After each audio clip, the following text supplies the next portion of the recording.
If you're looking to buy a home in this market, I don't have to tell you, it's crazy. We're talking about multiple offers on every home. We're talking about people waiving contingencies on appraisals or inspections. People paying thousands upon thousands of dollars over asking price. And in today's video, I'm going to talk about the strategies people are using right now to get offers accepted, and then show you when to draw the line and when you might actually make sense to waive or pay over an appraised value.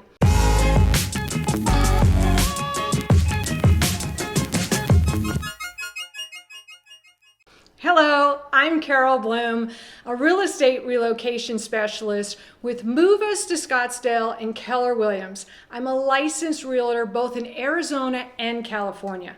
Before I get into the video today, I'm going to ask you to like and comment and subscribe to my channel. I need your support to help grow this community, and it would mean the world to me if you would pass this video on to your friends or family also in the market to buy a home. This is not a housing market video. If you're looking to watch a housing market video, then check out the Scottsdale real estate market video I did on my channel. I do want to dispel all the notions that we are just around the corner from a housing crisis. And the reason is homeowners have way too much equity to just be bailing on their house. Even the number of people that are in forbearance right now, they know they are sitting on equity, and people are going to protect it. Homeowners have anywhere between 25 to 50% equity in their house. They are not going to walk away from that. The number of people wanting to buy a house right now will scoop up any inventory from foreclosure or forbearance. So no, I don't think those houses are going to be sitting on the market dragging home values down. The second thing to be aware of, new construction building has never kept up with the population growth. The equation is strong for it being a seller's market. There are buyers on the sidelines waiting for this housing crash to happen now. I'm not saying that there's never going to be a market correction. I just don't see it in 2021, and I think it's doubtful for 2022. The biggest thing that we have to be concerned with is affordability homes. Home prices are accelerating in value in a very short amount of time. The average appreciation is somewhere around 10%.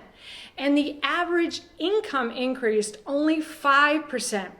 So what are the things you can do to set yourself up for success in getting your offer accepted?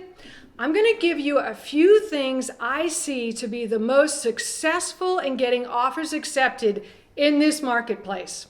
Number one, I see clients getting their offers accepted by bidding over the asking price. There's a variety of ways of doing this.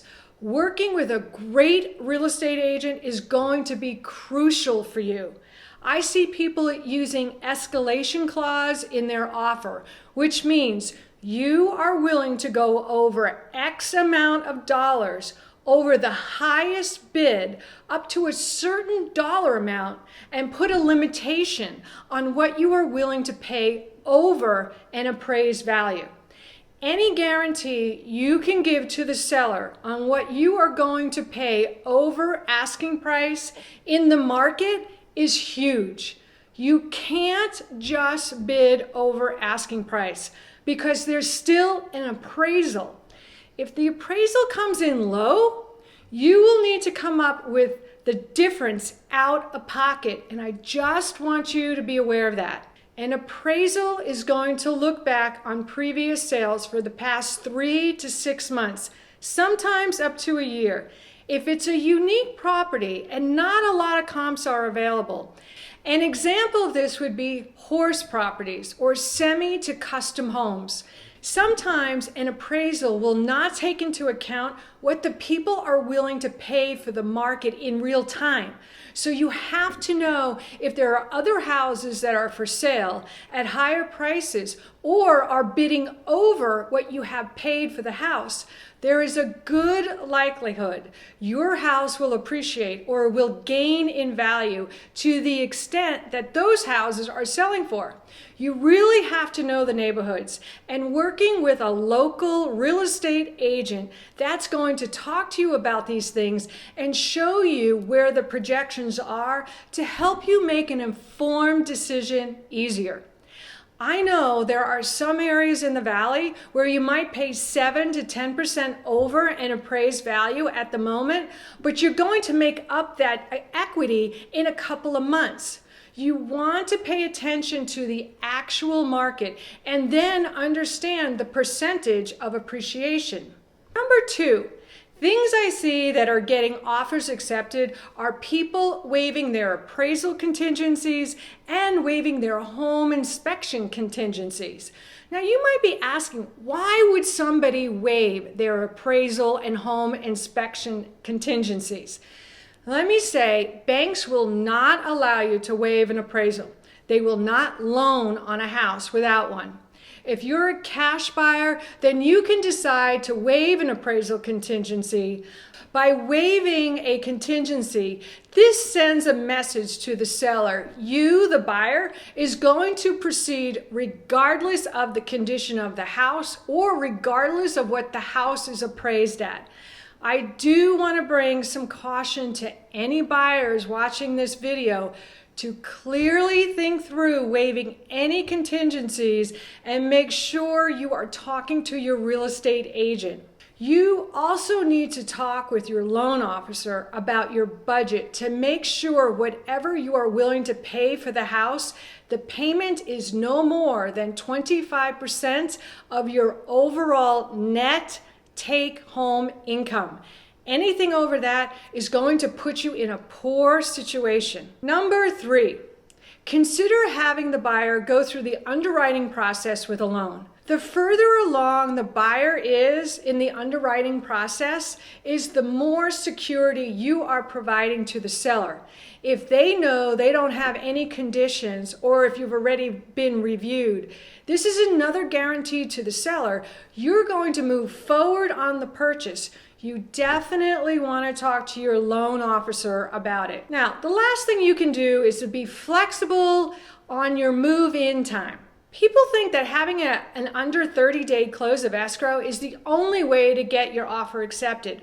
Now, it's a huge advantage to a lot of sellers, but those sellers, they also need to move somewhere else, and they have yet to secure their house. So what happens, the seller may need a lot more flexibility from the buyer. Buyers ask me, what is the biggest penalty to backing out of a contract when you have waived any type of contingency? The answer is the loss of earnest money. Earnest money is simply the money you have put down as in good faith to let the seller know you're going to buy the house, whatever the amount of the money it is. Earnest money can be between $1,000 to multiple thousands of dollars. You are willing to forfeit should you choose to cancel the contract. The next thing you'll want to consider is the rate of return on your initial investment. I'm not talking about the overall price of your home. I'm talking about your initial investment. So let's say you buy a house for $500,000 and you put 10% down. That's $50,000. The appreciation of that home, let's say, is 5% in 1 year. And now that house is worth $525,000. Housing appreciation is very high in my opinion. I think it will be this way for a while, or at least until the end of 2022. Market appreciation is going to depend on the neighborhood, your zip code, the state that you're living in. There are a lot of different calculators online. The national statistics are anywhere between 5% at a low and 10% at a high. In the greater Phoenix metro area, where Scottsdale is, Our market is predicting an 11% appreciation. It is important for you to consider the neighborhood that you're purchasing in and the length of time you are going to own the house. I hope this video helps you to understand why you would overpay in this market. Or does it make sense, or when to draw the line and when it's no longer makes sense? If you have any questions, let me know in the comments below. If you're looking for another video to watch on my channel, check out the 3 reasons why we are definitely not in a housing bubble. If you would like to know more about Scottsdale, get a free copy of the Scottsdale Relocation Guide. It's full of information on neighborhoods and schools and entertainment and the outdoor lifestyle in the description box below. Thank you for watching this video. Please hit the like button. This tells YouTube to share my videos to other people who, just like you, are deciding to make a move to Scottsdale. And I look forward to seeing you at the next video.